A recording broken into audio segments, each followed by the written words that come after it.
Hola, ¿qué tal? ¿Cómo están? Espero que estén muy bien. Vamos a continuar con la obra del doctor Sigmund Freud con esta lectura y estudio que hemos estado haciendo casi desde el inicio de la pandemia. Estamos ya, digamos, de manera lineal, de manera cronológica, en el capítulo 5 de El chiste y su relación con lo inconsciente. Les recuerdo que este capítulo lo he ya leído varias veces en el transcurso de estas últimas 2 semanas, pero por su profundidad me he decidido hacer dos videos. El primer video que ya compartí fue de la traducción de Luis López Ballesteros de este mismo texto. Yo considero que por su importancia, por su profundidad teórica, eh, para tener una mayor comprensión, una mejor aproximación a la intención, a la idea del doctor Freud en este capítulo, quise leerles separadas las dos traducciones. Entonces, ya vimos Luis López Ballesteros, que a pesar de que dice 3 ensayos de teoría sexual en el título, esta traducción que tengo en mis manos, una de mis más queridas, empieza con el chiste y su relación con lo inconsciente. Ajá. Voy a compartir en este video la lectura de ese capítulo. Ahorita les comento el título. Los motivos del chiste. El chiste como proceso social. Voy a leerles este texto, pero en la edición Amorortu. Como el video pasado lo hice, creo que fue una fórmula correcta. Voy a reducir al mínimo mis comentarios eh, para que ustedes puedan escuchar directamente y tener conocimiento y puedan también estudiar, puedan ustedes cuestionar, puedan ustedes analizar lo que propone el doctor Freud en este capítulo. Les repito, estamos en la página 134 del capítulo del volumen octavo, capítulo 5, repito, los motivos del chiste, el chiste como proceso social.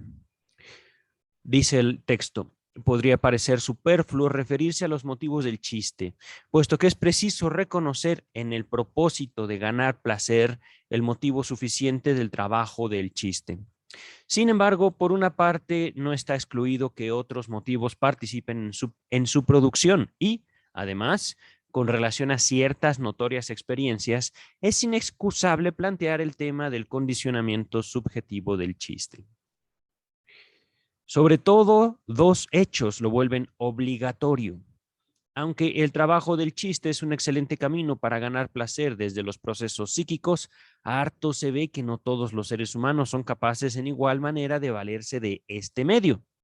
El trabajo del chiste no está a disposición de todos y en generosa medida solo de poquísimas personas, de las cuales se dice, singularizándolas, que tienen gracia, entre paréntesis del alemán Witz, W-I-T-Z, W-I-T-Z, Witz, o Witz. Ajá. Entre comillas, gracia aparece aquí como una particular capacidad, acaso dentro de la línea de las viejas, entre comillas, facultades del alma, y ella parece darse con bastante independencia de las otras, inteligencia, fantasía, memoria, etcétera. Por lo tanto, en las cabezas graciosas hemos de presuponer particulares disposiciones o condiciones psíquicas que permitan o favorezcan el trabajo del chiste. Me temo que en el sondeo de este tema no habremos de llegar muy lejos. Solo aquí y allí conseguimos avanzar desde el entendimiento de un chiste hasta la noticia sobre sus condiciones subjetivas en el alma de quien lo hizo. A un azar se debe que justamente el ejemplo con que iniciamos nuestras indagaciones sobre la técnica del chiste nos permita también echar una mirada sobre su condicionamiento subjetivo. Me refiero al chiste de Heine, proporcionado asimismo por Heyman y Lips. Véase página 18. Entre comillas, aquí viene el chiste de Heinz que ya hemos visto antes. Tomé asiento junto a Salomón Rothschild y él me trató como a uno de los suyos, por entero familiarmente. Esto fue tomado del texto Die Vader von Lucca. Aquí lo estoy, digamos, leyendo como está, digamos, latinizando esta palabra que ya vimos tiene orígenes alemanes, ¿vale? Es una palabra compuesta, es una palabra que no existe, pero es una palabra que se entiende por no solo el contexto histórico, social, el contexto lingüístico, famillonarmente, una palabra compuesta de familiar y millonariamente, es decir, me trató como un completo extraño e interesado. Ajá. Una contradicción dentro de la frase, pero bueno, después de esta aclaración vamos a continuar. Heine ha puesto esta frase en boca de una persona cómica, Hirsch Hyacinth, de Hamburgo, agente de lotería, pedícuro y tasador, valet de cámara del noble barón Cristóforo Gumpelino, antes llamado Gumpel. Es evidente que el poeta siente gran complacencia por esta criatura suya, pues le hace llevar la voz cantante y pone en sus labios las manifestaciones más divertidas y francotas. Le presta la sabiduría práctica de un Sancho Panza, ni más ni menos. Uno no puede menos que lamentar que Heine, al parecer no proclive a la plasmación dramática, haya abandonado tan pronto a ese precioso personaje. En no pocos pasajes se nos antoja que a través de Hirsch Hyacinth habla el poeta mismo tras una delgada máscara, y enseguida adquirimos la certidumbre de que esa persona no es más que una parodia que Heine hace de sí mismo. Hirsch cuenta las razones por las cuales dejó su nombre anterior y ahora se llama Hyacinth. Entre comillas, además, tengo la ventaja, prosigue Hirsch Hyacinth, de que hay una H en mi sello y no necesito mandarme grabar uno nuevo. El propio Heine se había ocupado de ese ahorro cuando trocó su nombre de pila Harry por Heinrich al ser bautizado. Nota número 1, nos dice James Strachey, el traductor. Heine se bautizó cristiano a los 27 años de edad. Regresamos al texto principal. Ahora bien, cualquiera que esté familiarizado con la biografía del poeta, Heine, recordará que tenía en Hamburgo, ciudad de la que hace oriundo a Hirsch Hyacinth, un tío de igual apellido, quien, siendo la persona acaudalada de la familia, desempeñó importantísimo papel en su vida. Y ese tío se llamaba Salomón, lo mismo que el viejo Rothschild, el que acogió tan familiarmente al pobre Hirsch. Lo que en boca de Hirsch Hyacinth parecía una mera broma muestra pronto su transformo de seria amargura si lo atribuimos al sobrino Harry Heinrich, es decir, al poeta Heine. Claro que pertenecía a esa familia y aún sabemos que era su ardiente deseo casarse con una hija de ese tío, pero la prima lo rechazó y el tío lo trató siempre algo familiarmente, como pariente pobre. Los primos ricos de Hamburgo nunca lo aceptaron del todo.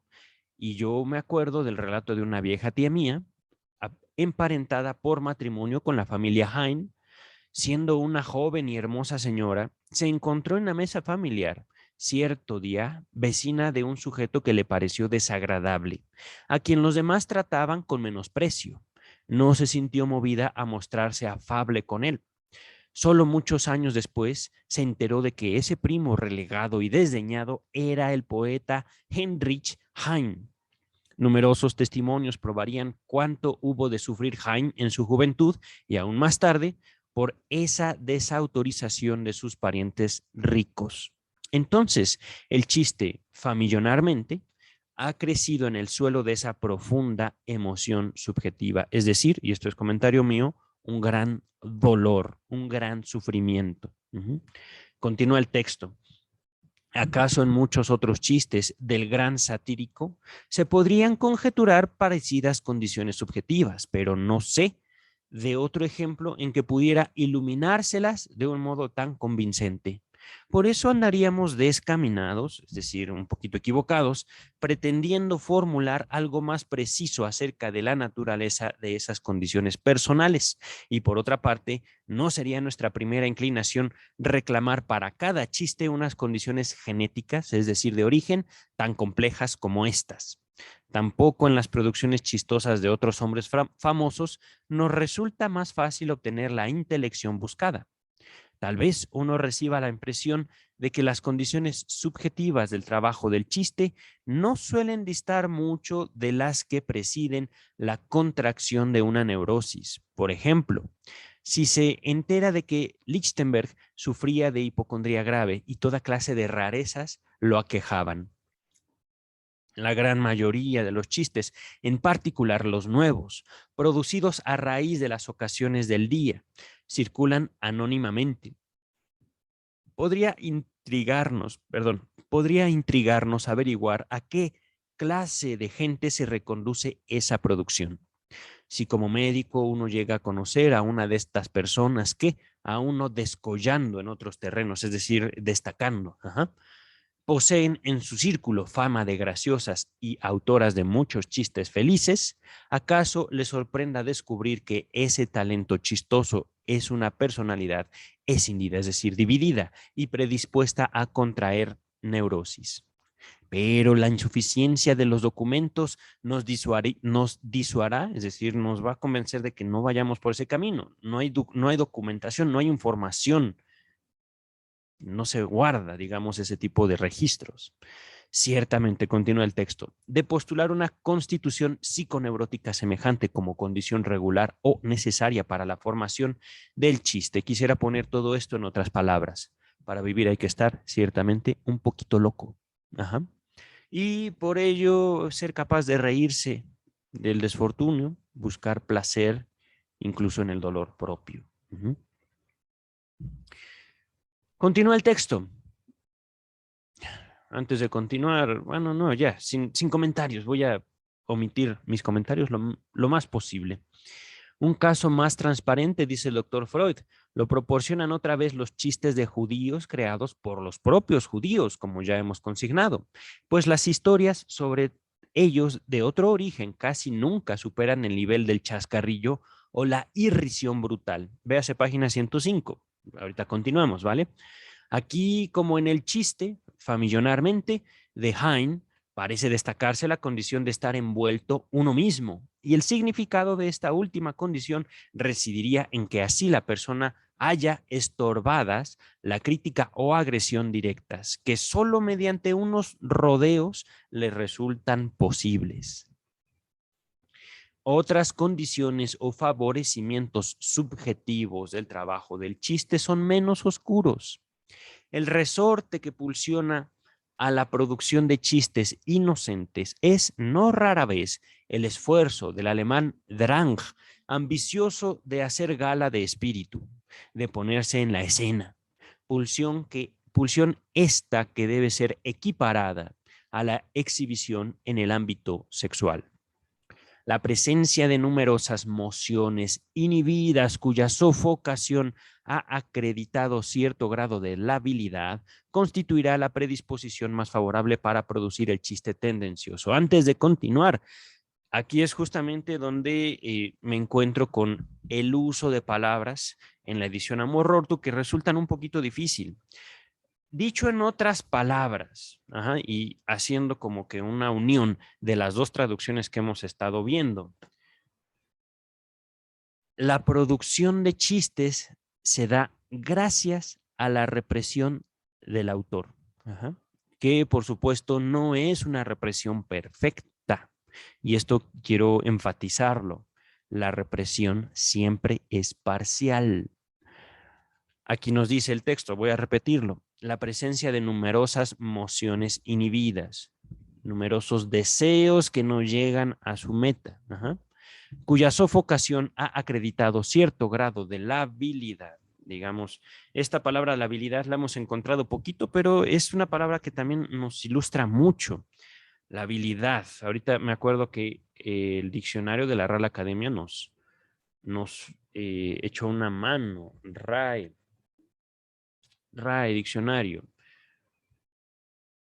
Permítame un segundito. La habilidad. Segundito. La habilidad. Aquí está. Cualidad de lábil. ¿Pero qué es lábil en Real Academia? Primera definición, que resbala o desliza. Frágil, caduco o débil. Tercera definición, poco estable, poco firme en sus resoluciones. Dicho de un compuesto, la cuarta, inestable, que se transforma fácilmente en otro. Entonces, nos habla de que la represión no solo siempre es parcial, repito, falacia. La represión, ciertamente, es una falacia que sostenemos para no revelarnos nuestras propias formas de goce, de obtener placer. Pero esto tal vez esté muy descarnado. Digamos, dejémoslo así, ¿vale? Vamos a continuar con el texto. Repito, la presencia de numerosas mociones inhibidas, cuya sofocación ha acreditado cierto grado de labilidad, dice el texto, pero podemos decir de debilidad. Sofocación débil constituirá la predisposición más favorable para producir el chiste tendencioso, es decir, el chiste que sirve, ya sea para agredir, ya sea para desnudar, ya sea para obtener placer de muchas otras formas. Ajá. Al contraste del chiste inocente, según hemos visto en el texto. Continuamos. Así, en particular, componentes singulares de la constitución sexual de un individuo pueden entrar como motivos de la formación del chiste. Toda una serie de chistes obscenos permite inferir la existencia en sus autores de una escondida inclinación exhibicionista. Las personas que mejor hacen los chistes tendenciosos agresivos son aquellas en cuya sexualidad se registra un poderoso componente sádico, más o menos inhibido en su vida. Este más o menos es lo que define también la labilidad, ¿vale? Permítame un segundo. Ok. Continúa el texto. El otro hecho que nos invita a indagar el condicionamiento subjetivo del chiste es la experiencia, notoria para todos, de que nadie puede contentarse haciendo un chiste para sí solo. Es inseparable del trabajo del chiste el esfuerzo a comunicar este, y ese esfuerzo es incluso tan intenso que hartas veces se realiza superando importantes reparos. Es decir, importante trabajo. El chiste no es un acto que quede nada más en el autor. Continúa el texto. También en el caso de lo cómico, depara goce la comunicación a otra persona, pero no es imperiosa. Uno puede gozar solo de lo cómico donde quiera que lo encuentre. En cambio, se ve precisado a comunicar el chiste. El proceso psíquico de la formación del chiste no parece acabado con la ocurrencia de él. Todavía falta algo que, mediante la comunicación de la ocurrencia, quiere cerrar ese desconocido proceso. A primera vista, no colegimos el eventual fundamento de esa pulsión a comunicar el chiste, pero notamos en este último otra propiedad que vuelve a distinguirlo de lo cómico. Cuando me sale al paso lo cómico, es posible que provoque franca risa. Es verdad que también me alegra si puedo hacer reír a otro comunicándoselo, pero del chiste que se me ha ocurrido, como yo he hecho, no puedo reír yo mismo, a pesar del inequívoco gusto que siento por él. Quizá mi necesidad de comunicar el chiste a otro se entrame de algún modo con ese efecto de risa denegado en mí, es decir, que yo no me doy, que yo me niego a mí mismo, pero manifiesto en el otro. Aquí es donde vamos, digamos, aterrizando o empezando, digamos, a explorar el terreno de la economía psíquica. Y es, por supuesto, una idea propia del psicoanálisis. Esta idea no existe en otro tipo de psicologías. Ajá. Continúo con el texto. Ahora bien, ¿por qué no me río de mi propio chiste? ¿Y cuál es aquí el papel del otro? Consideremos primero la segunda de estas preguntas. En lo cómico intervienen en general dos personas, además de mí yo, la persona en quien yo descubro lo cómico, es decir, quien me provoca gracia. En los casos en los que en los casos en que los que me parecen cómicos son objetos del mundo, ello solo ocurre por una suerte de personificación no rara en nuestro representar. Es decir, esta personificación es el acto de que nosotros otorgamos a los demás el carácter de personas, incluso si son cosas. Eh, un guante puede ser una persona, puede tener una personalidad. Es un guante bonito. Eh, aquí es, por supuesto, parte también de la gran profundidad que he identificado en el texto. En esta personificación, no rara en nuestro representar, también se incluyen los fenómenos religiosos, pero hasta aquí me quedo, ¿vale? Si no, si no, no acabaría de leer nunca este texto. En serio, me río porque este capítulo me pareció tan, pero tan profundo que con mucho gusto yo haría seminarios de años solo de este capítulo. Voy a continuar, ¿vale? Al proceso cómico le bastan esas dos personas, el yo y la persona objeto. Puede agregarse una tercera, pero no es necesaria. El chiste como juego con las propias palabras y pensamientos prescinde al comienzo de una persona objeto, pero ya en el estadio previo de la chanza o la broma, si ha logrado salvar juego y disparate del entredicho de la razón o del trabajo de la razón, requiere de otra persona a quien poder comunicar su resultado. Ahora bien, esta segunda persona del chiste no corresponde a la persona objeto, es decir, de quien viene lo gracioso, sino a la tercera persona, al otro de la comicidad. Recordemos, en la comicidad hay dos personas, yo y de quien viene la gracia. La tercera persona es quien juega el papel fundamental en el chiste. Ajá. Ya no quien viene lo gracioso. Continúa el texto. Parecería que en la chanza se transfiere a la otra persona el decidir si el trabajo del chiste ha cumplido su tarea, como si el yo no se sintiera seguro sobre su juicio sobre ello. También el chiste inocente, reforzador del pensamiento. Antes de continuar, es que no lo podría parecer, pero en este momento el doctor Freud acaba de nuevamente destrozar la filosofía. La filosofía cree, yo les pregunto, ¿cómo se concibe la creencia en la filosofía? Dentro de la filosofía.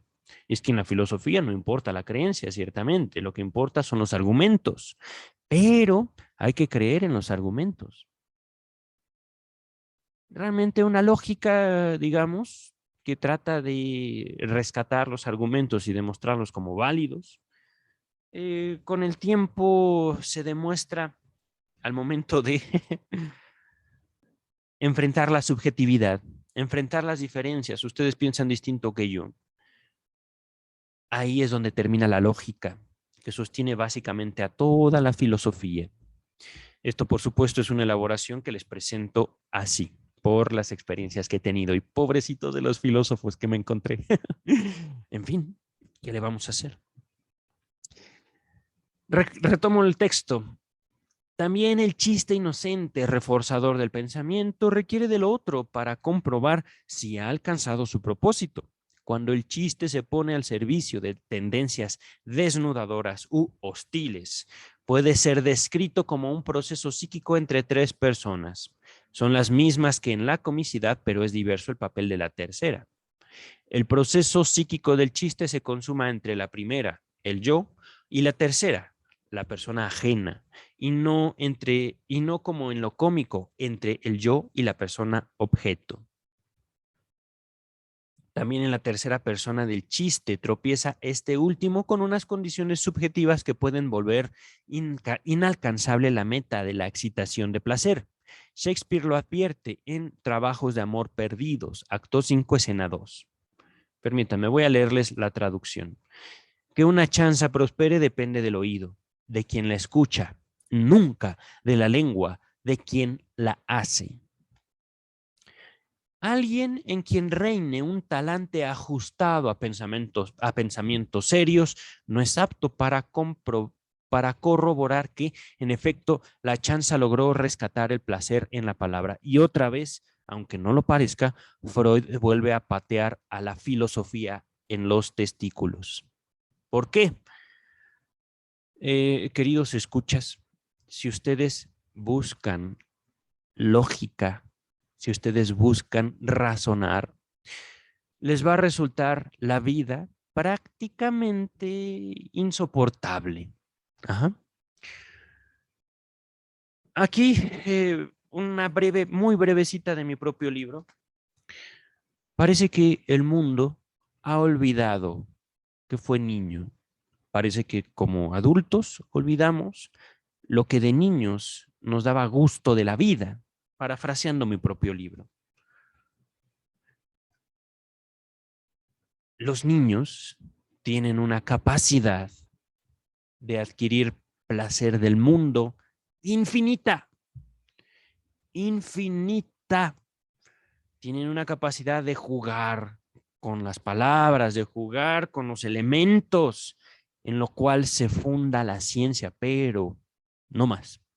No más de mi comentario, que en serio, si fuera por mí, no acabábamos de leer, se los juro. Repito, alguien en quien reine un talante ajustado a pensamientos serios. Serios, por favor. El psicoanálisis es serio. No, no es verdad. ¿Eh? Repito, alguien en quien reine un talante ajustado a pensamientos serios no es apto para corroborar que, en efecto, la chanza, la broma, logró rescatar el placer en la palabra. Para constituirse en la tercera persona de la chanza, tiene que encontrarse en un estado de talante alegre, o al menos indiferente. Aquí vamos a ver cómo ustedes que me escuchan pueden hacerse los graciosos, apelando a lo inconsciente en sus escuchas. Dice el texto, este mismo obstáculo se extiende al chiste inocente y al tendencioso. ¿Cuál obstáculo? Repito, que nuestros escuchas están serios, son filósofos. La razón, la ciencia. Continúa el texto. Sin embargo, en este último emerge como nuevo obstáculo la oposición a la tendencia a que el chiste quiere servir. Es decir, la tendencia desnudadora o la tendencia agresiva. Ajá.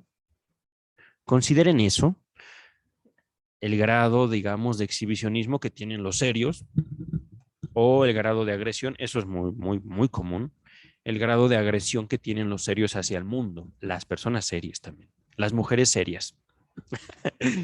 A ver, la prontitud de reír la prontitud a reír de un chiste marcadamente obsceno no puede instalarse si el desnudamiento recae sobre un allegado de la tercera persona, a quien ella respeta, en una reunión de párrocos y pastores, es decir, católicos y protestantes.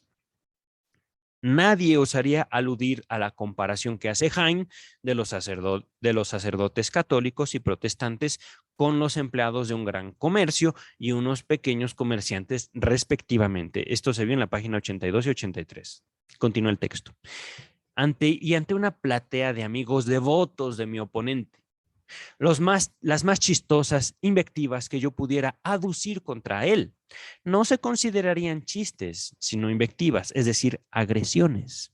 Provocarían indignación, no placer, en el auditorio. Algún grado de complicidad o cierta indiferencia. La ausencia de cualquier factor que pudiera provocar intensos sentimientos hostiles a la tendencia es condición indispensable para que la tercera persona colabore en el acabamiento del proceso del chiste. Esto es oro. Por favor, extraigan ese valor de ahí, pero vamos a continuar.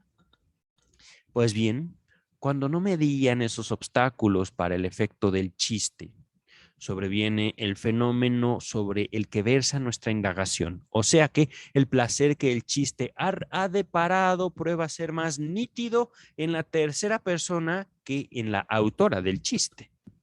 Debemos contentarnos con decir, entre comillas, más nítido, es decir, más claro, donde nos inclinaríamos a preguntar si el placer del oyente no es más intenso que el del formador del chiste. Se entiende, en efecto, que carecemos de elementos para medir y comparar. Ciencia. Ahora bien, vemos que el oyente atestigua su placer mediante una risa explosiva tras haberle contado el chiste la primera persona, casi siempre con gesto de tensa seriedad. Cuando yo vuelvo a contar un chiste que he escuchado, para no estropear su efecto, debo comportarme en su relato exactamente como quien lo hizo. Así cabe preguntar si desde este condicionamiento de la risa del chiste podemos extraer alguna inferencia retrospectiva sobre el proceso psíquico de su formación. En otras palabras, inferencia, observación hacia adentro sobre el proceso psíquico de la formación del chiste. Ajá. En este punto no puede ser nuestro propósito considerar todo cuanto se ha afirmado y publicado acerca de la naturaleza de la risa. Bastarían para disuadirnos de semejante empresa las palabras con que Dugas, un discípulo de Ribot, encabeza su libro Psychologie du rire, 1902, Psicología de la risa, para no verme tan payaso. Página 1. Aquí viene una larga frase en francés que voy a leer la traducción. No hay hecho más banal ni más estudiado que la risa. Ninguno ha tenido el don de excitar más la curiosidad del vulgo y de los filósofos. Sobre ninguno se han recogido más observaciones ni construido más teorías, y con todo, ninguno permanece más inexplicado. Se estaría tentado a decir, con los escépticos, que hay que estar contento de reír y no tratar de saber por qué se ríe, tanto más cuanto que quizá la reflexión mata la risa, y sería entonces contradictorio que descubriese sus causas. Ahí finaliza la cita de Dugas. Regresamos al texto principal. En cambio, no dejaremos de utilizar para nuestros fines una opinión acerca del mecanismo de la risa que calza excelentemente en el círculo de nuestras ideas. Me refiero al intento de explicación que hace H. Spencer en su ensayo The Physiology of Laughter, la fisiología de la risa, de 1860. Según Spencer, la risa es un fenómeno de la descarga de excitación anímica y una prueba de que el uso psíquico de esa excitación ha tropezado repentinamente con un obstáculo. Describe con las siguientes palabras la situación psicológica que desemboca en la risa. No me voy a ver tampoco pesado, les voy a leer directamente la traducción al español. La risa se produce naturalmente solo cuando la conciencia es transferida de manera indeliberada, automática, ahorita lo veremos, de cosas grandes a pequeñas. Solo cuando existe lo que podríamos llamar, entre comillas, incongruencia descendente. Se cierra la cita de Spencer. Regresamos al texto principal. En un sentido totalmente similar, ciertos autores franceses, Dugas dice entre paréntesis, caracterizan la risa como un détente, un alivio, un fenómeno de distensión, alivio a la tensión. Y paréceme que también la fórmula de A. Bain, de 1865, página 205, no del chiste y su relación, sino del texto de Bain. La risa es una liberación del constreñimiento. Aquí viene la nota 3, pero voy a continuar. Ahorita les comparto la nota.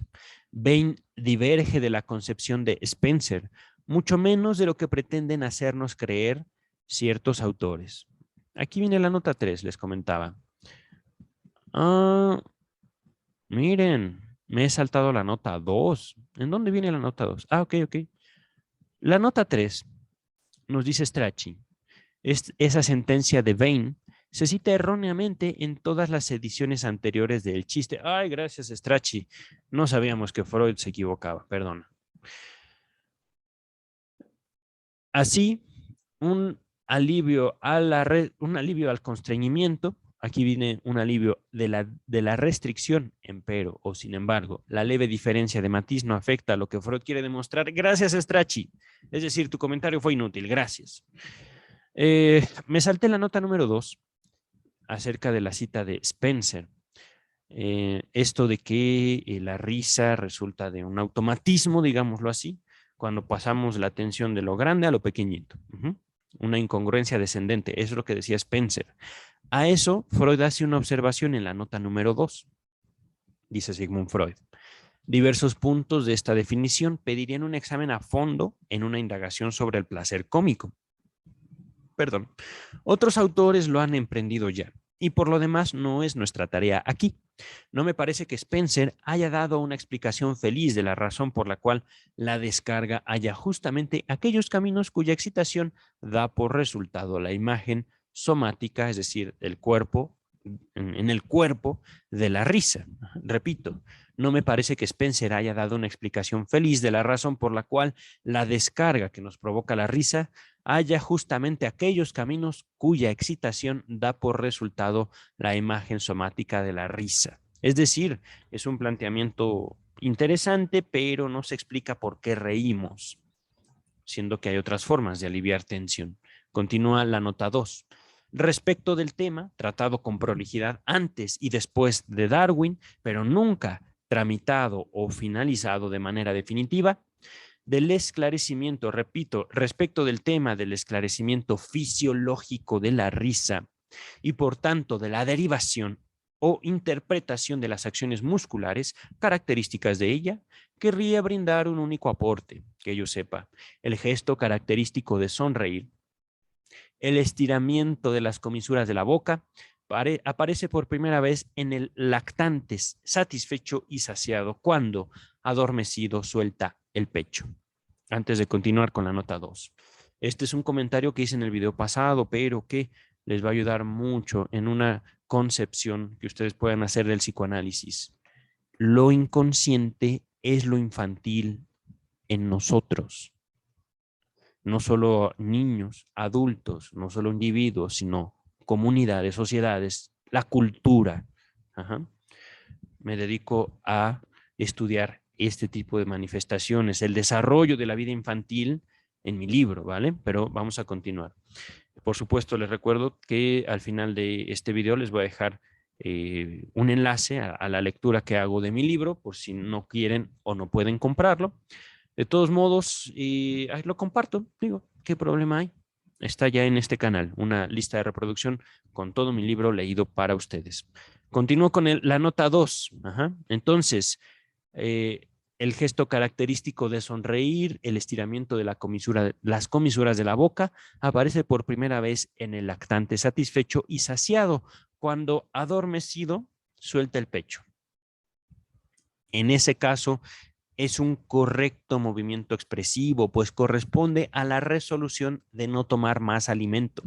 Por así decir, figura o expresa un basta, o más bien un, entre comillas, ya es demasiado, ya no quiero. ¿Acaso este sentido originario de la saciedad placentera procuró a la sonrisa, que sin duda es el fenómeno básico de la risa, su posterior nexo con los procesos de descarga placenteros? Ahí finaliza la nota 2. Regresamos al texto principal, un poquito ya más adelante de la nota 3, que habíamos hablado de Spencer, Douglas, Bain, autores que buscan establecer en el cuerpo, en la fisiología, los motivos de la risa. Y la risa también con un propósito de aliviar tensión. Está detente, que vimos en el video pasado.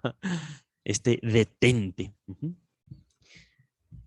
Es cierto que sentimos, continúa el doctor Freud, la necesidad de modificar el pensamiento de Spencer, en parte concibiendo de manera más precisa las representaciones que contiene y en parte cambiándolas.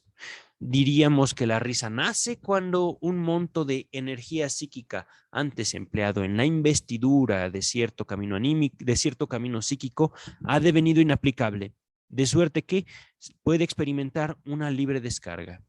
Antes de continuar, investidura viene de la palabra alemana Besetzung. Continúa el texto. Tengo en claro cuán, entre comillas, mala apariencia, cierra comillas, nos echamos encima con esta formulación, pero a fin de escudarnos, os haremos citar una acertada frase del escrito de Lips sobre la comicidad y el humor, de 1898, página 71, que arroja luz no meramente sobre esos dos temas, la comicidad y el humor. Viene la cita de Lips. En definitiva, cada problema psicológico nos lleva a adentrarnos tanto en la psicología que, en el fondo, ninguno puede tratarse aislado. Cierra la cita de Lips.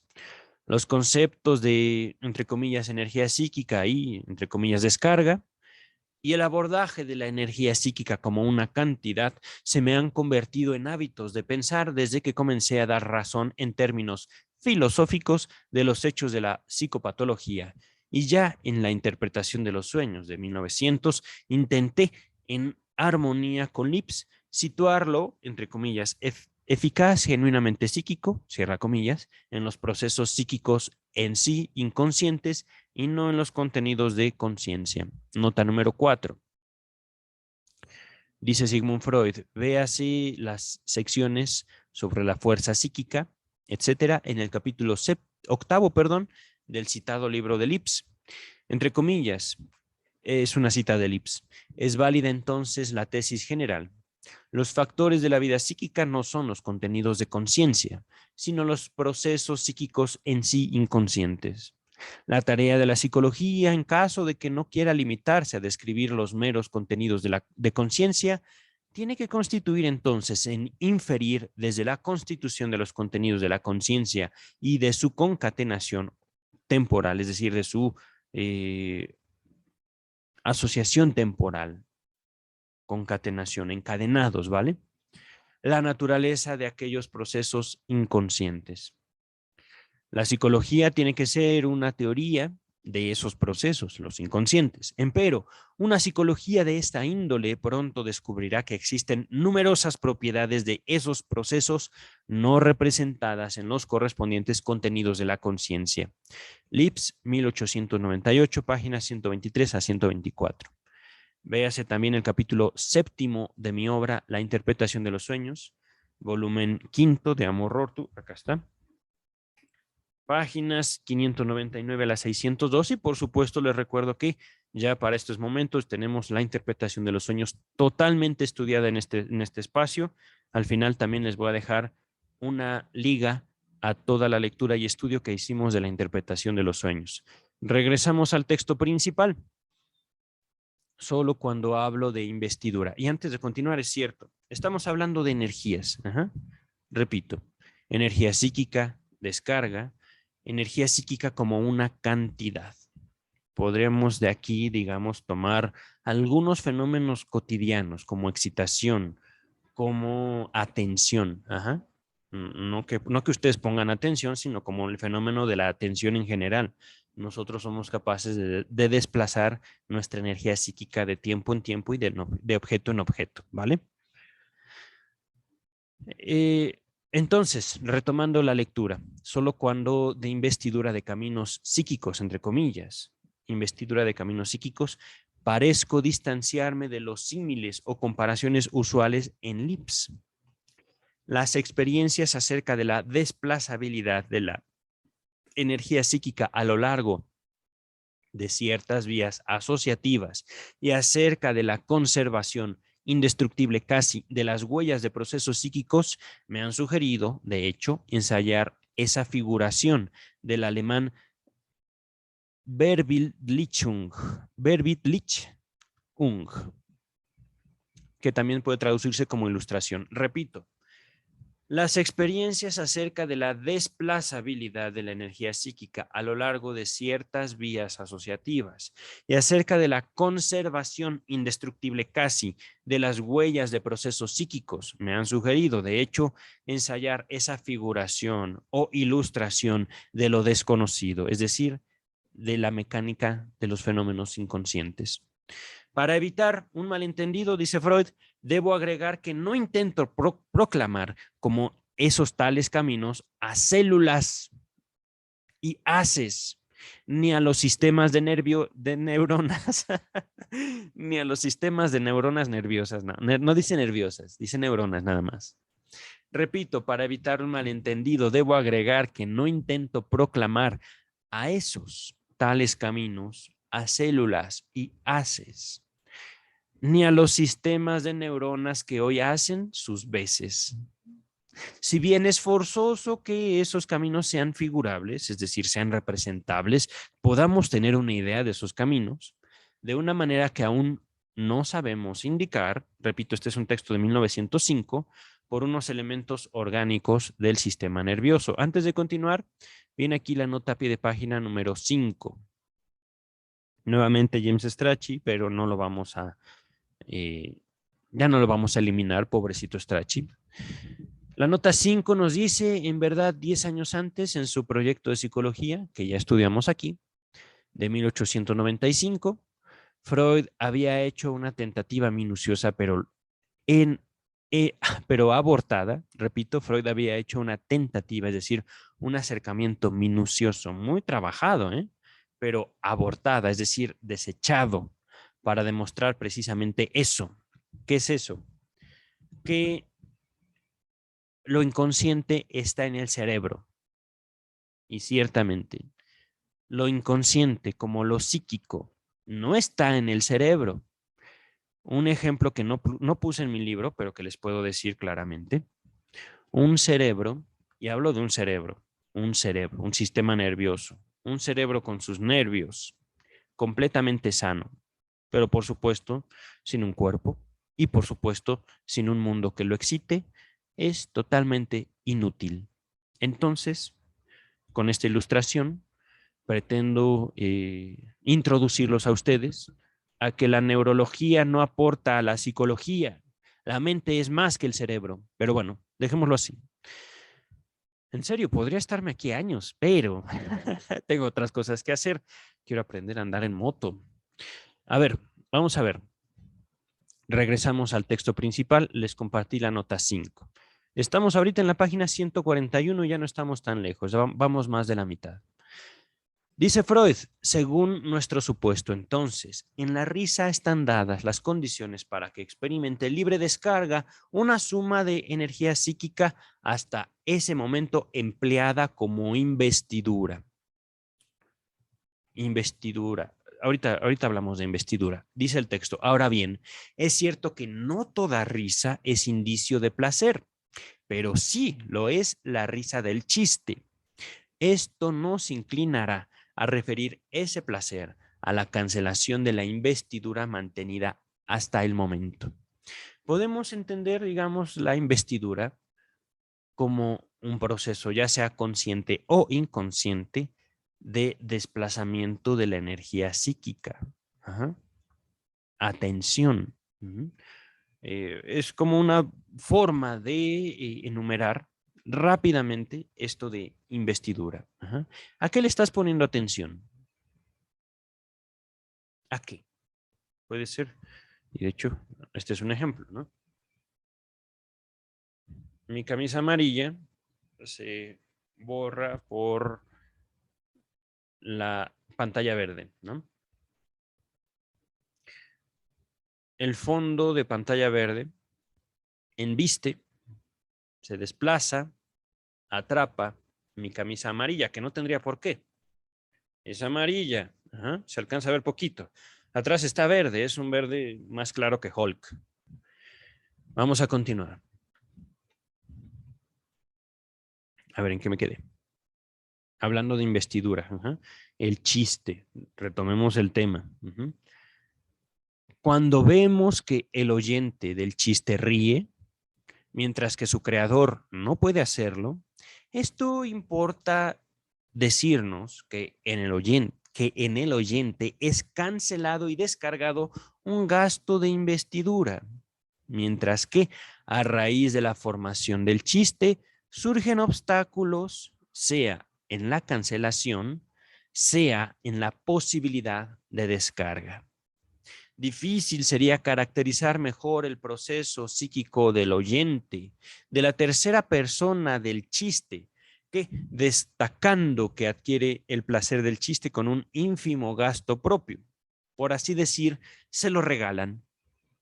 Las palabras que oye del chiste generan en él, de manera necesaria, aquella representación o conexión de pensamientos cuya formación, también en su caso, habría tropezado con obstáculos internos igualmente grandes. Habría debido gastar empeño propio para producirlas espontáneamente como primera persona, es decir, como autor del chiste. al menos un gasto psíquico de magnitud correspondiente a la intensidad de la inhibición, sofocación o represión de ellas. Es este gasto psíquico lo que se ha ahorrado, según nuestras anteriores elucidaciones. Véase página 114, pero continuamos. Diríamos que su placer está en correspondencia con ese ahorro.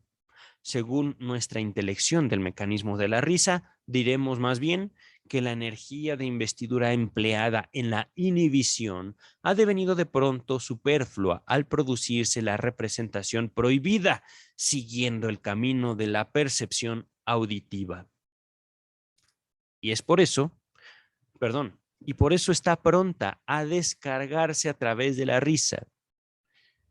Esto es oro, pero espero que sean capaces de obtener el placer, obtener el valor de estas palabras. Es que en serio, aquellos que se deniegan así solos el placer tienen serios problemas en este mundo. Lo más seguro es que están condenados a vivir recluidos de una forma u otra. Continuamos. En lo esencial, ambas figuraciones desembocan en lo mismo, pues el gasto ahorrado corresponde exactamente a la inhibición que ha devenido superflua o inútil. Empero, la segunda es más plástica, del alemán Anschaulich, que quiere decir también más intuible, repito. Empero, la segunda es más plástica o más intuible, pues nos permite decir que el oyente del chiste ríe con el monto de energía psíquica liberado por la cancelación de la investidura de inhibición. Por así decir, ríe ese monto. Repito, aquí está lo profundo del texto. Energía psíquica, investidura, interés, atención, y de repente, ¡pum!, cancelación de la inhibición, placer, risa. Continúa el texto. Si la persona en quien se forma el chiste no puede reír, ello indica, según decíamos, una desviación respecto del proceso que sobreviene a la tercera persona y atañe ya sea a la cancelación de la investidura inhibidora, ya sea a la posibilidad de descargarla. Pero la primera de esas alternativas es desacertada, como acabamos de verlo. Es que también en la primera persona tiene que haber sido cancelada la investidura de inhibición. De lo contrario, no se habría generado ningún chiste, cuya formación debió superar, en efecto, esa resistencia. Y sería también imposible que la primera persona sintiera el placer de chiste, que nos hemos visto precisados a derivar de la cancelación de la inhibición. Entonces, solo nos queda la segunda alternativa, a saber, que la primera persona no puede reír, aunque siente placer, porque le es estorbada la posibilidad de la descarga. Ese estorbo en la descarga, que es condición del reír, puede deberse a que la energía de investidura liberada se aplique enseguida a otro uso endopsíquico. Endopsíquico quiere decir al interior de la psique, al interior de la mente. Por eso, algo que les llamó mucho a algunos compañeros la atención de mi libro, es que yo en mi libro trato de definir la mente como un proceso, como un mecanismo, como un sistema autodeterminado, pero también aquí está el pero a esa formulación. Aquí hay una formulación contundente del doctor Freud acerca de esta definición. Continúa el texto. Ya abordaré este replanteamiento en un futuro no muy lejano. Es bueno que hayamos parado mientes, es decir, nos hayamos dado cuenta en esta posibilidad. Muy pronto nos seguirá interesando. Ahora bien, en la primera persona del chiste, es decir, el autor, puede haberse realizado otra condición que lleve a igual resultado. ¿Acaso no se liberó monto alguno de energía? Perdón, es que yo escuché a mi gatita y saben que me da miedo que venga a jugar porque puede ser desastrosa a veces. Repito, ¿acaso no se liberó en el autor monto alguno de energía susceptible de exteriorizarse, a pesar de que en efecto se haya cancelado la investidura de inhibición? Es decir, esa represión, se canceló. pero ese placer no fue tan intenso como para provocar en él o en ella, en los autores, la risa. Ajá. Perdón, ya me estoy generando un poquito de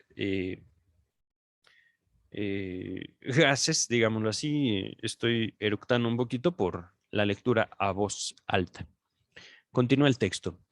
Es que en la primera persona del chiste se consuma el trabajo del chiste, al cual por fuerza le corresponderá, perdón, cierto monto de gasto psíquico nuevo.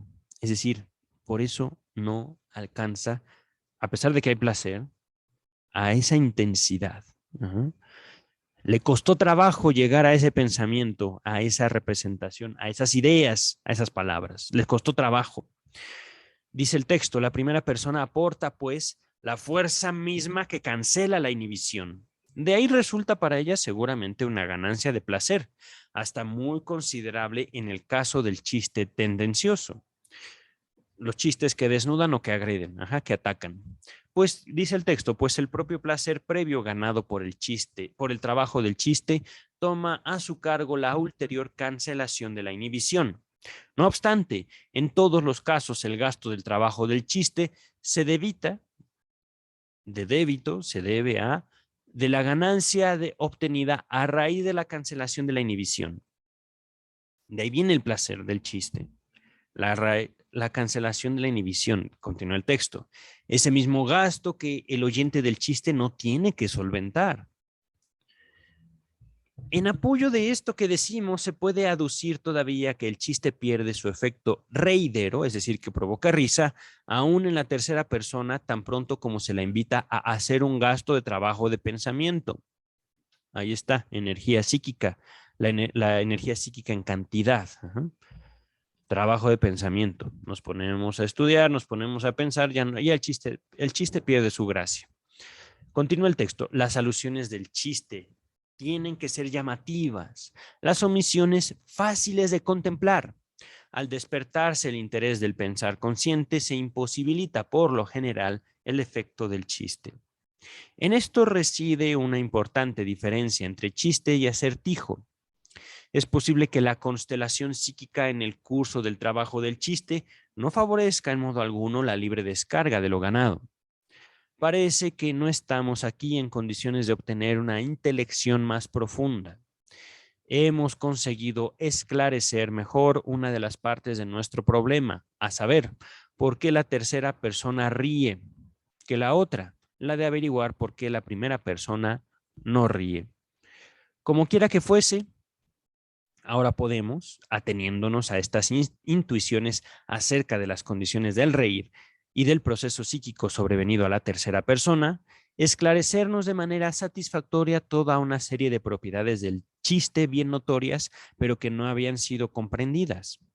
Para que en la tercera persona se libere un monto de energía de investidura susceptible de descarga, tienen que llenarse o son deseables como favorecedoras varias condiciones. Número 1, tiene que ser seguro que la tercera persona efectivamente realiza ese gasto de investidura, en otras palabras, esa inhibición, esa represión, tiene que ser seguro.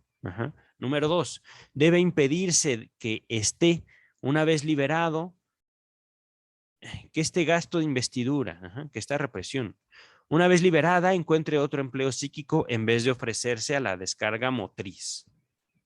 Es decir, se descarga la energía al deshacer la inhibición por medio de las palabras. Y esta inhibición, esta energía puede emplearse para otros motivos que en vez de para obtener placer del chiste. Es decir, hay que poner, perdón, pasa un camión junto a mi casa. Hay que poner al oyente en una situación en la cual su atención esté manipulada de cierta manera. Ahorita vamos a verlo. Número 3, tercera condición. No puede ser sino ventajoso que la investidura por liberar se refuerce antes todavía más en la tercera persona. Se la eleve al máximo. A todos estos propósitos sirven ciertos recursos del trabajo del chiste que acaso pudiéramos reunir bajo el título de técnicas secundarias o auxiliares. Primera. La primera de estas condiciones define una de las aptitudes de la tercera persona como oyente del chiste. Es imprescindible que posea la suficiente concordancia psíquica con la primera persona como para disponer de las mismas inhibiciones internas que el trabajo del chiste ha superado en esta. Quien esté, entre comillas, sintonizado en la puya indecente, en el decir indecente, no podrá derivar placer alguno de unos espirituales chistes desnudadores. No entenderían las agresiones del señor N, personas incultas, habituadas a dar rienda suelta a su placer de insultar. Perdón, me dio comezón la nariz. Continúa el texto. Ay, caray. Continúa el texto. Así cada chiste requiere su propio público y reír de los mismos chistes prueba que hay una amplia concordancia psíquica. Por lo demás, hemos arribado aquí a un punto, perdón, antes de continuar, aquí es un golpazo que Freud le pone al narcisismo de todos realmente. No somos especiales. Nuestros dolores son dolores más bien compartidos. Continúa el texto. Así cada chiste requiere su propio público, ok. Y reír de los mismos chistes prueba que hay una amplia concordancia psíquica. Por lo demás, hemos arribado o hemos llegado aquí a un punto que nos permite colegir con mayor exactitud todavía el proceso en la tercera persona. Quien escucha el chiste, recordemos, esta tiene que poder establecer dentro de sí de una manera habitual la misma inhibición que el chiste ha superado en la primera persona. De suerte que al oír el chiste se le despierte compulsiva o automáticamente el apronte de esa inhibición. Ese apronte inhibitorio que yo debo aprender como un gasto efectivo análogo a una movilización en el ejército es al mismo tiempo discernido como superfluo o como tardío y así descargado en in statu nascendi por la risa. Nota número 6, ahorita vemos. El punto de vista del status nascendi ha sido aplicado por Heymans en 1869 en un contexto algo diverso. Antes de continuar, ¿qué es eso de in statu nascendi? Quiere decir, permítame un segundo. Oh.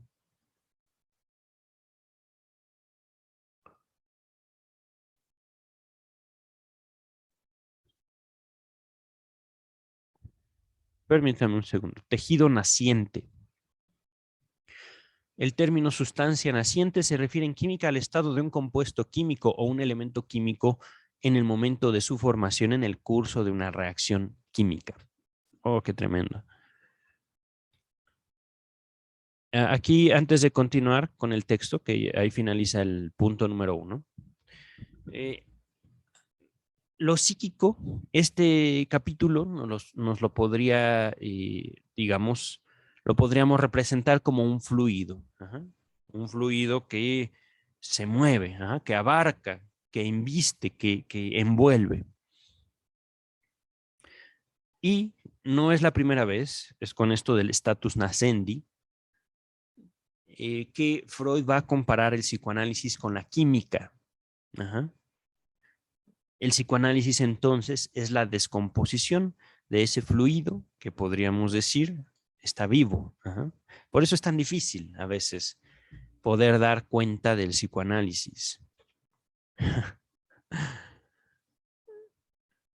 Punto número 2. Dice la segunda condición para que se produzca la libre descarga, la segunda condición para que se produzca la libre descarga, a saber, que se impida un empleo diverso de la energía liberada, parece con mucho la más importante.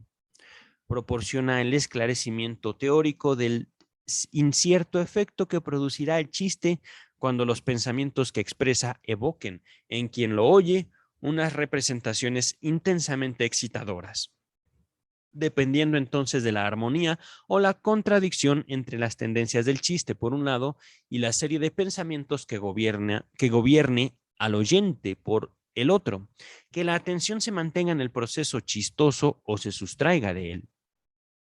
Empero, todavía mayor interés teórico merecen una serie de técnicas auxiliares del chiste que, evidentemente, sirven al propósito de restar por completo del proceso chistoso la atención del oyente y hacer que transcurra de una manera automática.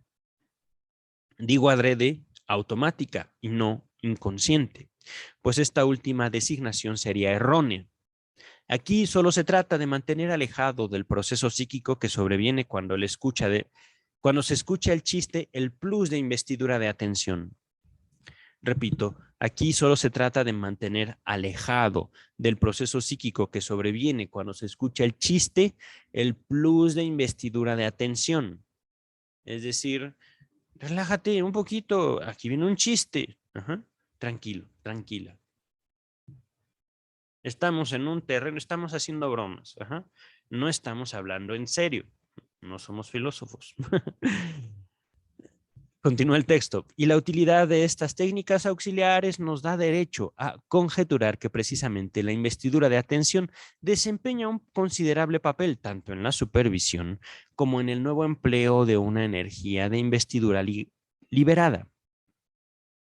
En general, no parece fácil evitar el empleo endopsíquico de unas investiduras que se han vuelto prescindibles, pues en los procesos de nuestro pensar nos ejercitamos de continuo en desplazar de un camino a otro tales investiduras, sin perder por descarga nada de su energía. El chiste se sirve para ese objeto de los siguientes recursos. En primer lugar, se afana de obtener una expresión lo más breve posible a fin de ofrecer escasos flancos a la atención. En segundo, conserva la condición de una fácil inteligibilidad, que es fácilmente deducible. Se entiende fácil, ¿vale? Véase página 143, pero continuamos. Tan pronto reclama reflexionar, seleccionar entre varios caminos de pensamiento. Por fuerza pondría en peligro su efecto, y no solo por el inevitable gasto cogitativo, es decir, de pensar, sino por el despertar de la atención. Es decir, siempre estamos durmiendo, siempre estamos dormidos, siempre. Pero continuamos. Pero además se vale del artificio de distraer esta última, ofreciéndole en la expresión del chiste algo que la cautive, de suerte que entre tanto pueda consumarse imperturbada la liberación de la investidura inhibidora y su descarga. Ya las omisiones en el texto del chiste llenan ese propósito, es decir, el chiste no lo dice todo, pero esas omisiones hay que introducirlas inteligentemente para que la gente no piense demasiado, para que nos relajemos. Es también una cita de mi libro.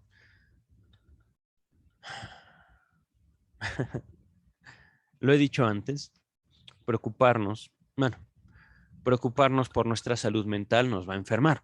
Ajá.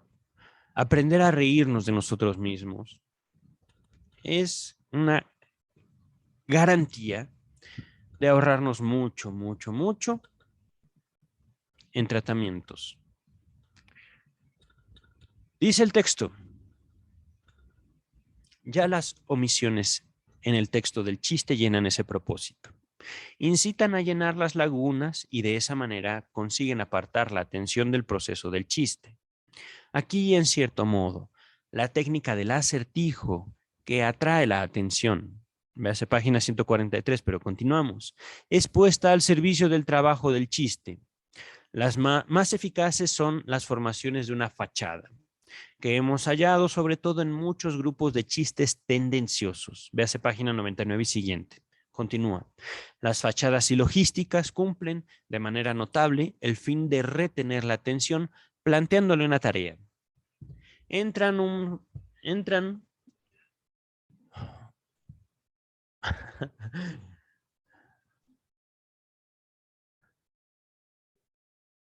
¿cómo se le llaman? Entran un policía, una feminista y una y un sacerdote a un bar. Fachadas y logística. Un planteamiento. Ajá. Apenas empezamos a reflexionar sobre el defecto que pueda tener esa respuesta cuando ya reímos. Nuestra atención ha sido tomada por sorpresa. Ya se consumó la descarga de la investidura inhibidora liberada. Lo mismo vale para los chistes con fachada cómica, en que la comicidad hace las veces de auxiliar de la técnica del chiste. Una fachada cómica promueve el efecto del chiste en más de una manera. No solo posibilita el automatismo del proceso chistoso, encadenando la atención, sino que le aligera la descarga, haciéndola preceder por una descarga de lo cómico. La comicidad produce aquí el mismo efecto que un placer previo sobornador. Así comprendemos que muchos chistes puedan renunciar al placer previo producido por los otros recursos del chiste y servirse solo de lo cómico como placer previo. Entre las técnicas específicas del chiste son en especial el desplazamiento y la figuración por lo absurdo, las que, además de su idoneidad en otros aspectos, procuran esa distracción de la atención deseable para el recurso automático del proceso chistoso. Nota número 7, nos dice Freud. En un ejemplo de chiste por desplazamiento que quiero elucidar todavía otro interesante carácter de la técnica del chiste. De la genial actriz Gal Meyer se cuenta que cierta vez, ante la indeseada pregunta ¿y su edad?, respondió, en el tono de una margarita y en los ojos bajos, en actitud vergonzosa. En Bruno. No se entiende, ahorita lo vemos. He ahí el modelo de un desplazamiento.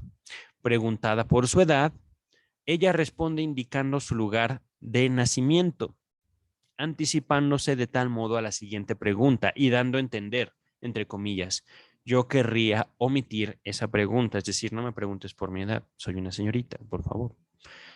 Y sin embargo, sentimos, dice Freud, que el carácter de chiste no se expresa aquí imperturbado. La omisión de la pregunta es demasiado clara, el desplazamiento demasiado llamativo. Nuestra atención comprende enseguida que se trata de un desplazamiento deliberado.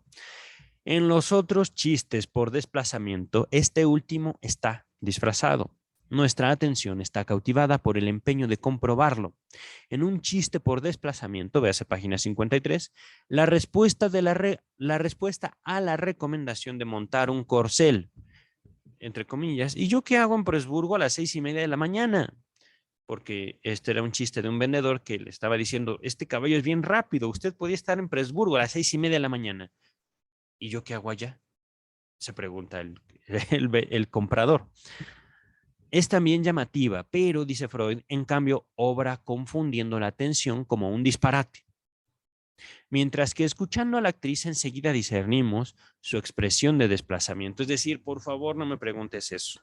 No me lo preguntes. Lo que sigue se agregó en 1912. Seguimos en la nota 7. En otra dirección divergen o se separan del chiste las llamadas, entre comillas, adivinanzas jocosas, del alemán Scherzfragen, aunque por lo demás puede valerse de las mejores técnicas. Un ejemplo de adivinanza jocosa, esta está buena, con técnica de desplazamiento es el siguiente. Es una pregunta. Aquí viene la adivinanza jocosa.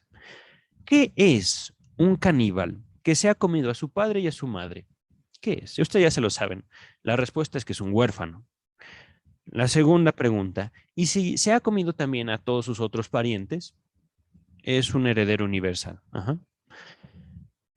Y semejante monstruo, esto no estaba en la otra traducción, ¿dónde hallará aún simpatía? En el diccionario, bajo la letra S. Sádico. Las adivinanzas jocosas, dice Freud, no son chistes plenos porque las respuestas chistosas perdidas no pueden adivinarse como las alusiones, omisiones, etcétera, del chiste. Aquí viene una nota, una observación de Strachey, Josephine Gallmeier, no me acuerdo cómo se los leí, nació en 1838 y murió en 1884. Era una actriz de comedia sumamente popular en Viena, que es el lugar donde vivía Freud. Regresamos, ahí finaliza la nota 7, regresamos al texto principal. Y están pasando unas motos aquí junto a mi casa. Ya estamos a unas cuantas páginas, ¿eh?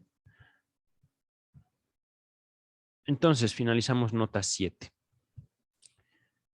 Ya vislumbramos y luego podremos inteligir mejor, es decir, podemos observar, notar mejor, que en esa condición de desvío de la atención hemos descubierto un rasgo nada trivial para el proceso psíquico de quien escucha el chiste. Permítame un segundo. Ajá, está grabando, micrófono bien, continuamos. Es decir, para que haya un chiste es necesario apropiarse o saber llamar la atención de los escuchas. Nota número 8. Nos dice Strachey, Freud puntualizó luego que la técnica de distraer la atención es también utilizada en la sugestión hipnótica. Véase Psicología de las Masas y Análisis del Yo, que está en el volumen 18 de Standard Edition, páginas 119 y 120. Asimismo, en su trabajo póstumo sobre, es decir, cuando Freud ya había muerto, Psicoanálisis y Telepatía, también en el volumen 18, página 176, escrito en 1921. Expresó que el mismo mecanismo operaba en ciertos casos de adivinación del pensamiento. Un primer indicio de sus ideas acerca de este procedimiento es tal vez el que aparece en la explicación de su, entre comillas, técnica de la presión sobre la frente, técnica de la presión sobre la frente. Esto se vio en su contribución a estudios sobre la histeria. Volumen 2, esto ya lo vimos, página 278 y 277 y 278. Antes de continuar, recordemos que la técnica de la presión sobre la frente fue un antecesor, digamos como el camino intermedio de Freud entre la hipnosis y la asociación libre, ¿vale? Básicamente el uso de su persona en el análisis, lo cual separa por completo la psicoterapia del psicoanálisis. Pero vamos a continuar. Ya se ha alargado demasiado este video. Retomo el texto principal. Relacionadas con ese rasgo de llamar la atención, desviar la atención, podemos comprender todavía otras cosas. La primera, cómo es que en el chiste casi nunca sabemos de qué reímos, aunque podamos establecerlo mediante una indagación analítica. Esa risa es justamente el resultado de un proceso automático, solo posibilitado por el alejamiento de nuestra atención consciente.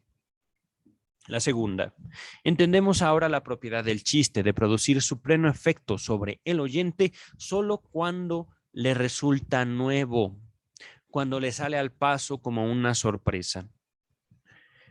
Esta propiedad del chiste, que condiciona su carácter efímero, superficial, relajado, e incita a producir nuevos y nuevos chistes, aquí se repiten nuevos y nuevos chistes, deriva evidentemente de que es propio de una persona o un asalto imprevisto no prevalecer la segunda vez.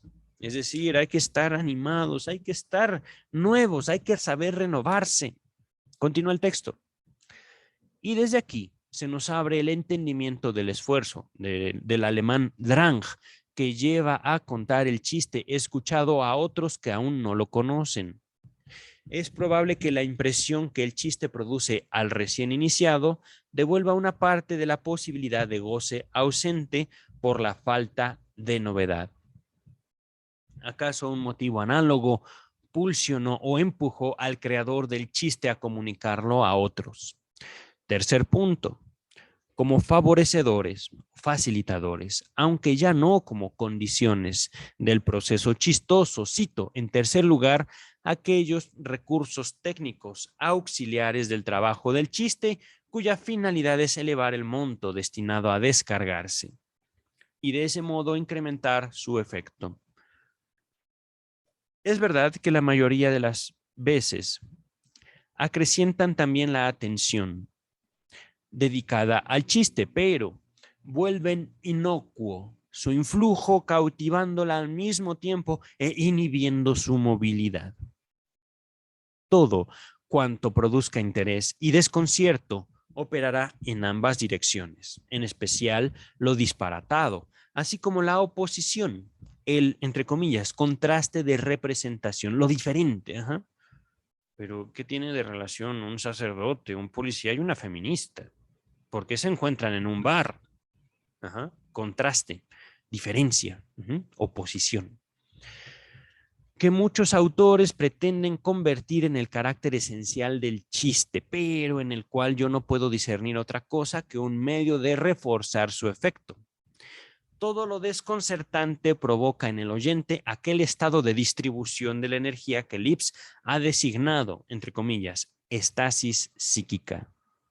Sin duda, este autor acierta también cuando supone que el aligeramiento resultará tanto más intenso cuanto más elevada sea la estasis previa.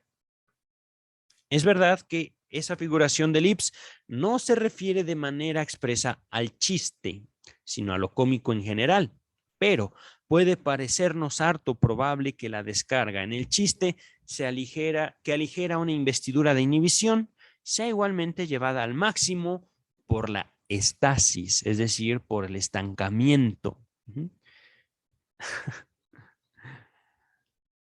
Es decir, en la medida en que en un buen chiste se sepa introducir lo prohibido de acuerdo, por supuesto, a la formación de límites en la humanidad, en esa medida será un buen chiste. Es que en serio, este texto es fabuloso. Continuamos con el texto principal. Ya estamos cerca de acabar, ¿eh? No se desesperen, que en serio, este es una joya, este capítulo es una joya. Ahora nos percatamos de que la técnica del chiste está comandada en general por dos clases de tendencias, las que posibilitan la formación del chiste en la primera persona y otras destinadas a garantizarle el máximo efecto del placer posible en la tercera persona. Su rostro de Jano, no sé a qué se refiere esta frase, pero vamos a dejarlo así, ¿vale? Jano, Jano, su rostro de Jano, que asegura su originaria ganancia de placer contra la impugnación de la racionalidad crítica, así como el mecanismo del placer previo, pertenecen a la primera tendencia.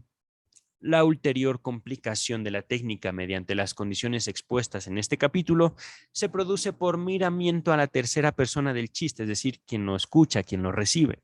Así el chiste es como un pillastre de dos caras. Pillastre quiere decir pillo, quiere decir un tramposo, que sirve al mismo tiempo a dos señores. Todo cuanto en el chiste apunta a la ganancia de placer es atribuible a la tercera persona, así como unos obstáculos interiores insuperables la estorbarán en la primera. Se tiene de este modo la impresión de que esa tercera persona es indispensable para la consumación del placer, para la consumación del proceso chistoso.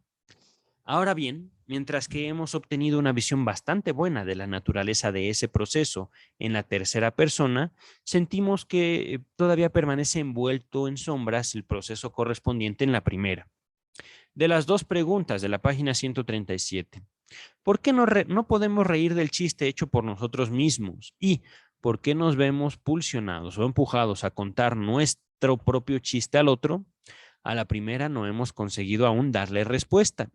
Solo podemos conjeturar que entre estos dos hechos por esclarecer existe un íntimo nexo, una relación íntima, y nos vemos precisados a comunicar nuestro chiste al otro porque nosotros mismos no somos capaces de reír por él.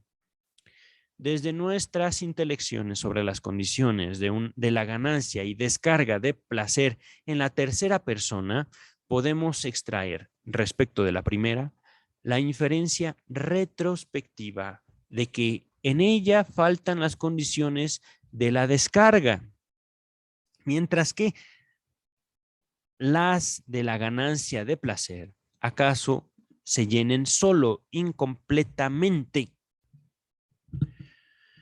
¿No es entonces desechable la idea de que completamos nuestro placer obteniendo la risa? Imposible para nosotros, por el rodeo de la impresión de la persona a quien movemos a reír. Esto está fortísimo. Repito, no es desechable la idea de que completamos nuestro placer obteniendo la risa. Imposible para nosotros por el rodeo de la impresión de la persona a quien movemos o hacemos reír. Reímos en cierto modo par ricochet, frase en francés. De rebote quiere decir, como lo expresa Dugas. El reír se cuenta entre las exteriorizaciones o manifestaciones en alto grado contagiosas de estados psíquicos. Cuando muevo al otro a reír comunicándole mi chiste, en verdad me sirvo de él para despertar mi propia risa. Esto está profundísimo, en serio, es una joya este capítulo. Y de hecho, se puede observar que quien primero cuenta el chiste con gesto serio, luego acompaña la carcajada del otro con una risa moderada. Ajá. Entonces, la comunicación de mi chiste al otro acaso sirva a varios propósitos. En primer lugar, proporcionarme la servidumbre objetiva, ciencia, de que el trabajo del chiste fue logrado.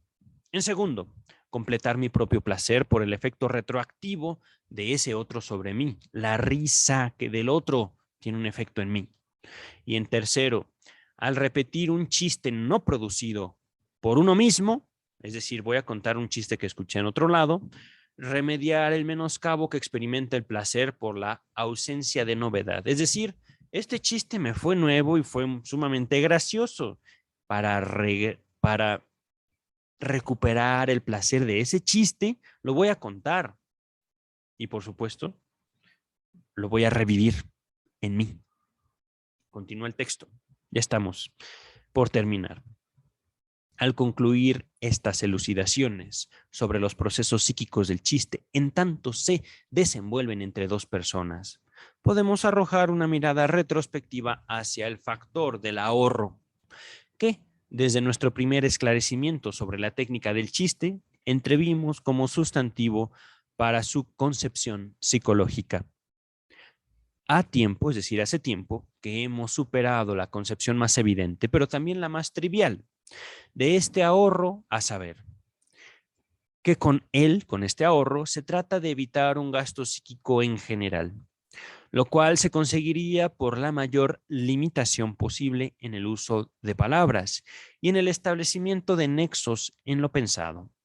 Ya entonces nos dijimos lo sucinto, lo evidente, lo lacónico, lo breve, no es todavía chistoso. Véase página 43, eso ya lo vimos.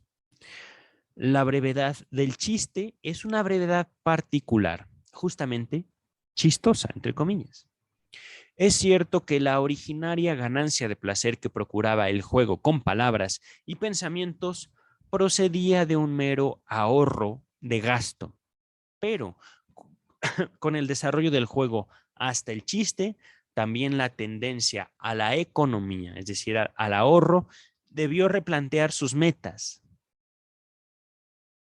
Pues es claro que frente al gasto gigantesco de nuestra actividad de pensar, perdería toda importancia lo que se ahorrará por usar las mismas palabras o evitar nueva ensambladura de lo pensado. Podemos permitirnos comparar la economía psíquica con una empresa comercial. En esta, mientras el giro de negocios es exiguo, es decir, mientras los negocios no vayan bien, sin duda interesa en total se gaste poco y los gastos de administración se restrinjan al máximo. No estamos ganando mucho, entonces no gastemos mucho. Ajá. La rentabilidad, es decir, qué tan buena es una empresa, depende todavía del nivel absoluto del gasto. Luego, ya crecida la empresa, cede la significatividad, la importancia de los gastos de administración. Ya no interesa el nivel que alcance el monto del gasto con tal que el giro y las utilidades puedan aumentárselo bastante. Ocuparse de refrenar el gasto, de administrarla, sería ocuparse de nimiedades, es decir, detalles sin importancia. Y aún una directa pérdida.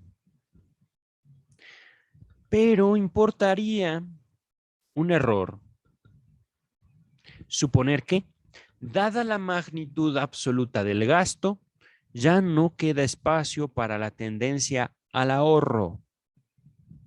Ahora, la mentalidad ahorrativa del dueño se volcará a los detalles y se sentirá insatisfecha y se sentirá satisfecha, perdón, es satisfecha si puede proveer con costas menores a una función que antes las demandaba mayores. Es decir, si podemos satisfacer necesidades con menos gastos.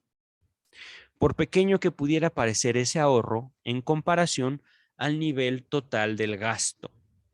De manera por entero semejante también en nuestra complicada empresa psíquica, el ahorro en los detalles sigue siendo una fuente de placer, como sucesos cotidianos nos lo pueden demostrar. Quien debía iluminar su habitación con una lámpara de gas y ahora instala luz eléctrica, registrará un nítido sentimiento de placer al accionar la perilla. Mientras permanezca vivo en él el recuerdo de los complejos manejos que se requerían para encender la lámpara de gas. Repito, este es un texto de 1905. Yo en mi vida he usado una lámpara de gas. Continúa el texto. Así también seguirán siendo una fuente de placer para nosotros los ahorros de gasto de inhibición psíquica que el chiste produce, aunque ellos sean ínfimos en comparación con el gasto psíquico total. En efecto, por ellos se ahorra un cierto gasto que estábamos habituados a hacer y que también esta vez nos aprontábamos a realizar. El aspecto de ser esperado el gasto, un gasto para el cual uno se prepara, pasa inequívocamente al primer plano. Un ahorro localizado como el que acabamos de considerar nos deparará ineludiblemente un placer momentáneo, pero no podrá agenciarnos alivio duradero si lo aquí ahorrado puede hallar empleo en otro sitio. Solo si puede evitarse ese uso en otro lugar, el ahorro especial vuelve a transmudarse en un alivio general del gasto psíquico. Así, con una mejor intelección de los procesos psíquicos del chiste, el factor del alivio reemplaza al del ahorro. Es evidente que es aquel el que proporciona el mayor sentimiento de placer. El proceso sobrevenido en la primera persona del chiste, el autor, produce placer por cancelación de una inhibición, rebaja del gasto local, solo que no parece aquietarse hasta alcanzar el alivio general mediante la descarga, por la mediación de la tercera persona interpolada. Finaliza el capítulo 6, página 150. Repito también, aquí finaliza la segunda parte de El chiste, su relación con lo inconsciente. Si mal no recuerdo, la parte sintética, es decir, primera parte, parte analítica, Freud plantea, Freud divide el chiste, Freud identifica objetos propiamente que componen el chiste y después de separarlo, lo reúne en la parte sintética. El chiste es así. Proceso social. ¡Pum! Empezamos la parte teórica, pero esto para otro video. Estamos ya en la página 150. Les felicito mucho, les agradezco más. Ya vamos muy avanzados en este texto delicioso del doctor Sigmund Freud. Me parece que esta parte sintética es la última. Páginas 150, 151 y este texto acaba en la 223. Sin contar el apéndice, que es un apéndice de una página. Entonces, hemos avanzado, creo yo, lo más pesado de este texto, pero sin duda hemos salido enriquecidos, no de dinero, pero sí de otro tipo de herramientas, sí de otro tipo de elementos. Miren, sigo todavía traslúcido, me sigue invistiendo el verde a mis espaldas, no hablo del doctor Freud, hago del color verde. A ver si les puedo mostrar mi pantalla verde. que realmente yo diría que esta pantalla verde, a ver, no creo que no puedo. Aquí está. Yo diría que el verde se distingue del amarillo, ¿no creen? Pero por alguna razón,